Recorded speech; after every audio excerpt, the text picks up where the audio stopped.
আসসালামু আলাইকুম। Hello everyone, কেমন আছেন সবাই? আল্লাহর রহমতে আমরা ভালো আছি, কিন্তু মন মানসিকতা কিছুই ভালো নেই।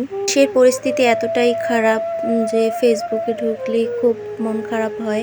বন্যায় অনেক বাড়ি ঘর ভেসে যাচ্ছে, অনেক মানুষ মারা যাচ্ছে, কিন্তু আমরা মেয়ে মানুষ চাইলেও আমরা যেতে পারছি না। এই বছর বিপদ যেন আমাদের পিছুই ছাড়ছে না। দেশের পরিস্থিতি কোনোভাবেই সামাল দেওয়া যাচ্ছে না। একটার পর একটা বিপদ আমাদের দেশের উপরে যেন লেগেই আছে। দেশের অবস্থা ঠিক না হতে হতেই এত বড় একটা বন্যার ধাক্কা। এই 2024 আমাদের যে বিপদ শুরু হলো, আল্লাহ জানে এই বিপদ আমাদের কবে শেষ হবে। প্রতি বছর বর্ষাকালে যে বন্যা হয় সেটার জন্য আমরা আগেই প্রস্তুত নিতে পারি, কিন্তু এইবার বাঁধের পানিতে যে বন্যাটা হচ্ছে সেটার জন্য আমরা আগে কোনোভাবেই প্রস্তুতি নেওয়ার সময় পাইনি। ছোটবেলা বন্যা যে দেখিনি তা নয়, বন্যা দেখেছি, কিন্তু বন্যার পানি আস্তে আস্তে বাড়ে, কিন্তু এই বাঁধের পানিগুলো অতি দ্রুতই বেড়ে যায়।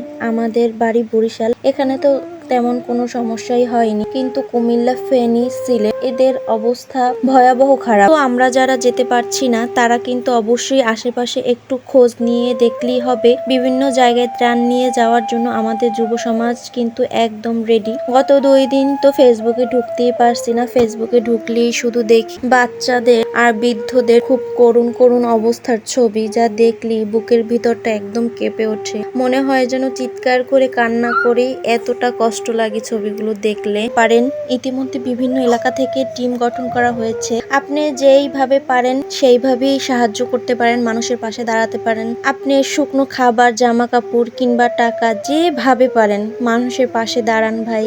আমরা সবাই সবার দিক থেকে চেষ্টা করবো ইনশাআল্লাহ।